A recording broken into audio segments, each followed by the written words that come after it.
Oh, hello, this is Tak Chung from Walk with Tak. Welcome to my YouTube channel. If you enjoyed this video, please like, subscribe, and share. Feel free to write to me at walkwithtak@gmail.com if you have any question regarding to this video or any other videos that I've posted in the past. If you have any video that you would like me to make, please let me know. I'm looking forward to hearing from you. A number of people has asked me in the past, can you stir fry with extra virgin olive oil, or frequently known as EVOO? And the reason is actually quite clear because EVOO has been long considered to be a superfood. And the right reason is that EVOO are considered to be has a lot of antioxidant activity and also is anti-inflammatory. And because of this reason, I decided I'm going to look into whether EVOO can be used for stir frying. And most people consider EVOO is not suitable for stir frying because of its low smoking point. And here's a good demonstration. If I heat up the wok the same temperature as I would if I'm going to use canola oil, and when I add EVOO to the wok, the oil starts to smoke almost immediately. And this is a clear demonstration that EVOO has a lower smoking point in comparison to canola oil, as well as many other cooking oil. The question is that what will happen if you fry an egg in it? Would it able to season the wok to create a non-stick cooked surface? And in many ways, this is probably the most important criteria whether an oil will be suitable for stir frying, because you really do not need high temperature to create the Maillard reactions in order to able to create the flavor molecules that comes with frying. Well, the answer was very clear, is that EVOO is very capable in seasoning a stainless steel wok as shown in here, and the egg do not stick to the surface of the wok at all. So based on this, I'm going to investigate further how will EVOO do if I stir fry extra dishes in it. So today, I'm going to demonstrate to stir fry fried rice that I'm going to use some portobello mushroom and also with some scallions. This is my standard fried rice template, and this will be a good test for a couple of reasons. One is that I can examine whether the fried rice is stirred properly in sticking or not sticking to the surface of the wok, and more importantly is that does the flavors being changed. In addition to this two, I'm also going to use some frozen vegetables. Again, it will make a nice vegetable fried rice. For this fried rice, I'm going to use 4 eggs. I'm going to season the eggs first with some salt, and this is then followed by with the Walk with Tak basic seasoning mix. This will provide the egg a nice umami flavor. To pick up the egg, I use something called a Danish whisk. This works really well for breaking up the egg, and it's efficient. And now the egg is pretty much ready. So the fried rice I'm going to make is a very simple fried rice. And together with all these ingredients, it will allow me to test a couple of things.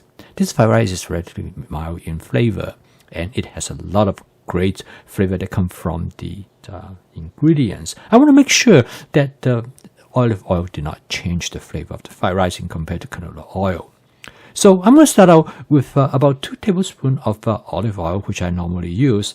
But this time, I'm going to not to heat up the wok so much. And I'm also going to be very careful. As soon as I see the oil start to smoke, I let it smoke for about 15 seconds. I turn down the heat, and then I'm ready to cook.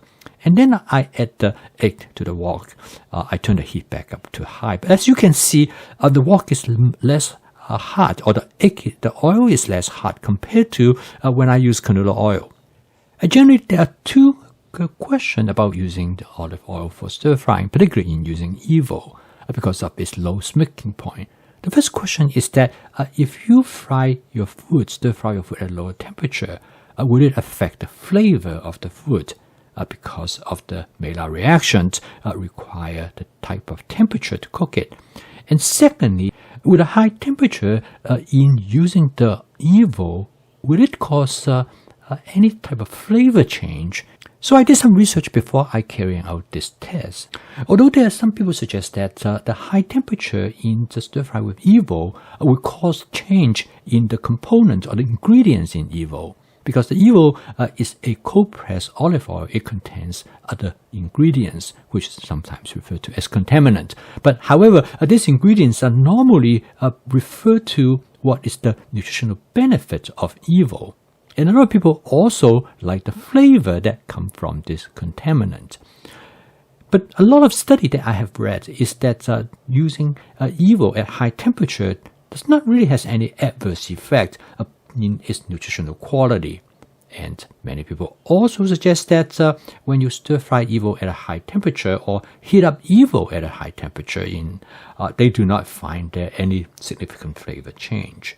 In this video, I'm going to use cooked jasmine rice, which has been stored in the refrigerator for about 48 hours. And I broke up the rice using my hamburger meat masher, which works extremely well. Again, I try to carefully control the heat. In fact, I turn the heat back up after I break up the rice, and the temperature is now just set to around medium high. I'm afraid that if I make it too hot, the food might get burned, particularly the rice. However, if I continue to stir the rice, I don't think that I should have any problem. Now, as you can see, is that the ability for the EVOO to create a non-stick cooked surface works extremely well.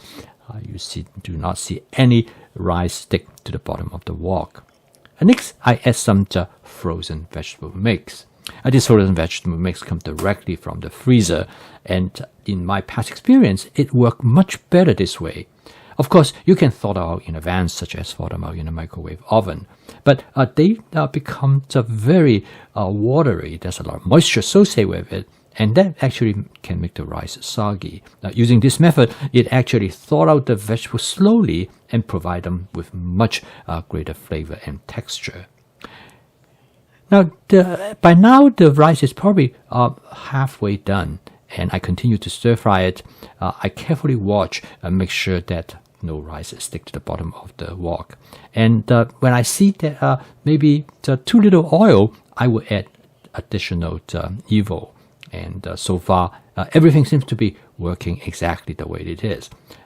Like I mentioned, with using EVOO, I become far more sensitive to the temperature of stir frying.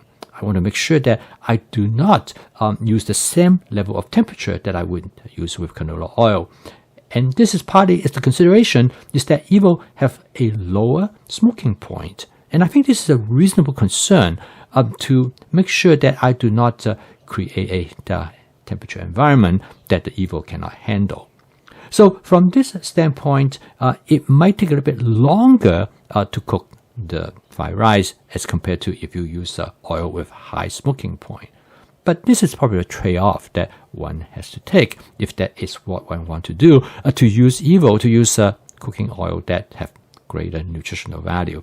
I'm going to season the dish with some salt as well as with some black pepper. And I'm going to make it relatively simple in its flavor because I want to find a way that whether I can see any difference using EVOO, whether EVOO create the type of flavor that are so typical of olive oil that I can detect it right away. So now I'm going to enter the final stage in stir frying this fried rice, and I'm going to add the mushroom. I add the mushroom way toward the end, and I'm also going to add some scallion, which is the green portion of the scallion used mainly to garnish the fried rice. I add both of them toward the end again because I want to preserve the texture so that I can taste them better, and it is more interesting to have a fried rice that you can actually enjoy the flavor of the mushroom as well as the scallion. This will make the fried rice far more interesting. Now at this point, I actually did a taste test, and I find that I really cannot detect any difference in this fried rice compared to the other fried rice I have made. I'm very sensitive to the flavor of olive oil because I like that flavor, and I frequently use them in salad. So I cannot really taste any difference. So I decided I'm going to enhance the fried rice by adding about 1 tablespoon of oyster sauce. This will make the fried rice has a more umami flavor. Then I would like to see whether the olive oil will compete with this flavor or not. I did my final taste test before I finish cooking the fried rice. Honestly, I cannot detect any flavor of the olive oil in this fried rice. And I think partly because there are so many other ingredients in there, the natural flavor that are produced by the scallion, the onions, as well as the frozen vegetables. After I posted my last video, someone wrote to me and said, they would not like to use olive oil because they're afraid the olive oil will hijack the flavor of the dish, because olive oil does have a stronger flavor in comparison to canola oil, peanut oil, or other type of oil. But so far, I have to say that the flavor of olive oil do not stand out at all. And in fact, at least for this dish, which is a very mildly flavored dish. And particularly before I add the oyster sauce, I try to see whether I can detect any flavor produced by the olive oil. And my answer is no. So my conclusion from the flavor standpoint, the extra virgin olive oil really has no significant impact on the flavor of this fried rice, which is actually very mild in flavor. So if you would like to use EVOO for stir frying, and you are worried about it might affect the flavor of your dish, then I don't think it is a concern at all. Now, the only probably drawback of EVOO is you cannot stir fry at the same high temperature, at least from my experience, as compared to other type of oil such as canola oil. This might take a little bit longer time to cook, but if the advantage of the EVOO that will provide better nutritional quality of the oil, then it's probably well worth it that for extra couple minutes. So I would strongly recommend for those who want to use EVOO for stir frying, I should go ahead and give it a try. I post a video each day to help you to make home cooking as part of your daily routine using my fast cooking system. If you'd like to learn more about this cooking system, please subscribe to this YouTube channel. So keep on cooking, and I will see you tomorrow.